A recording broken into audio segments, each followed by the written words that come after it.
Привет, друзья! Тематика сегодняшнего видео – ботанические свечи. Хотите узнать, как создать ботаническую свечу за очень короткое время? Тогда задержитесь на моем канале всего на 5 минут. Существует несколько техник создания ботанических свечей. Я покажу вам сегодня, как мне кажется, одну из самых быстрых. Для работы нам понадобятся 2 столбовые свечи из парафина, сухие цветы, кисточки, пинцет, маленькая свеча и пищевая бумага.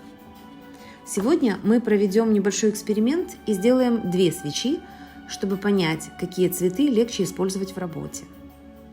Прессованные сухоцветы в герметической упаковке я обычно храню вот в этой коробке. Вы можете видеть их на экране, они у меня представлены в разных цветовых гаммах. Нам нужно будет определиться, какие из них выбрать для работы. Также нам понадобится фен. Обычно в работе я пользуюсь вот этим профессиональным, он достаточно быстро разогревает воск. Но сегодня мы будем пользоваться обыкновенным феном для волос, который есть у каждой девушки дома. Пищевая бумага.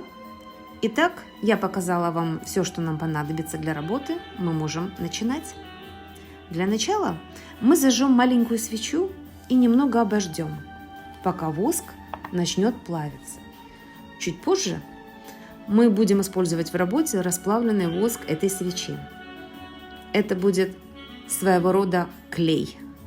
Я думаю, что еще буквально минуту, и мы можем начинать делать первую свечу. Для первой свечи, я думаю, мы будем использовать сухие розы. Мы закрепим несколько веточек, расположив их в непроизвольном порядке по всей свече. Например, начнем с основания свечи и затем справа или слева, немножко вверху, в зависимости от того, как у нас будет ложиться сухоцвет и в каком порядке. Затем мы выберем кисточки. Возьмем одну потоньше, вторую немного пошире. Они очень мягкие, ими очень удобно работать. Ну что, еще немножечко, и наше пламя готово подарить нам воск. Вот, мы видим, что у нас есть горячий воск, можем начинать работать. Для начала опустим кисточку в расплавленный воск, а затем нанесем его на поверхность свечи. Старайтесь работать так, чтобы кисточка не касалась пламени. Теперь покроем поверхность цветочком, и поверхность цветка мы покроем воском. Я сейчас ускорю запись, чтобы не утомить вас длительным видео. Главное, чтобы вы поняли процесс работы. Горячим растопленным воском мы как бы приклеиваем наши сухоцветы к стержню нашей свечи, к нашей свече, которая у нас есть и выступает как основанием, как стержнем для нашей работы. Вот видите, как у нас получилось все это? Теперь мы отрежем кусок пищевой бумаги и плотно обернем эту свечу. Затем аккуратно разогреем свечу в тех местах, где расположили мы с вами цветы, феном, как бы подтапливая слегка воск. Бумага в этом плане выступит как бы протектором. Воск немного потопится и скроет те шероховатости, которые образовались воском, которым мы покрывали свечу. Вот, видите, все шероховатости ушли, и свеча готова.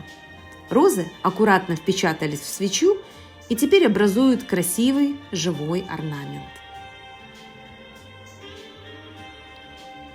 Тот же процесс, друзья, мы проделаем с вами со второй свечой. Однако цветы для узора выберем более плоские, как бы более плотной прессовки. С ними, признаться, мне было гораздо проще работать, и я рекомендую использовать в работе именно такие цветы, которые очень тоненькие и очень хорошо прессованы. Их удобно будет покрывать воском и быстрее подсушивать. Ну что, друзья, дальше это уже ваша фантазия. В принципе, вторая свеча у нас готова. По той же технологии, как и первая. За довольно короткое время, как вы видите, у нас получились ботанические свечи, которые могут украсить интерьер вашего дома.